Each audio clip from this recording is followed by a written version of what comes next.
After serving in the Navy for 8 years, Jack Morgan is charting a new course. He now wants to switch careers into the tech sector, but it hasn't been easy. It takes a bit of a toll to keep going and getting back up at it again because, you put a lot of effort into those applications. So yeah, it can be disheartening. Tech companies across the world have sacked more than 200,000 workers since the year began.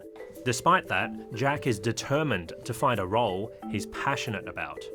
I probably won't be giving up on the search into tech sales. I've set my mind on it now, and I don't normally give up once I put my mind to something.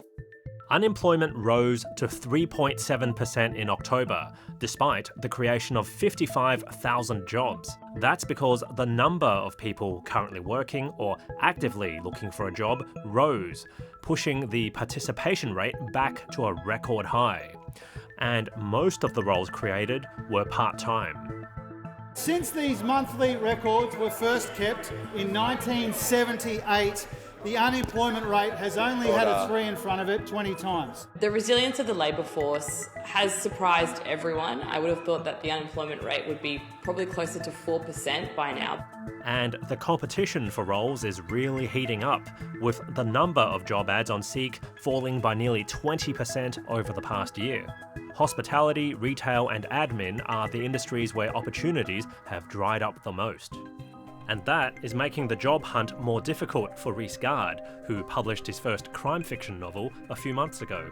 A lot of other tech companies or particular clients are sort of moving things either offshore or they're, engaging ChatGPT. So as a freelance copywriter, it's definitely getting harder. Apart from concerns that artificial intelligence could take over his job, there aren't many opportunities for copywriters in regional New South Wales, where he's based.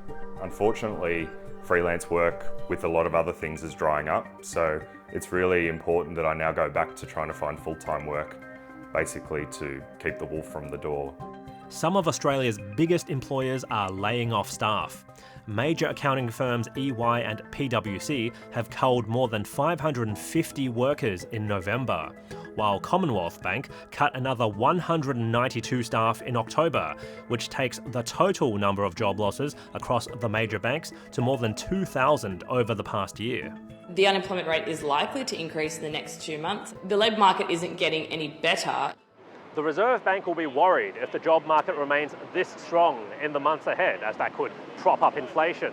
But with 13 rate hikes so far, there are concerns that one more could tip the economy into a downturn.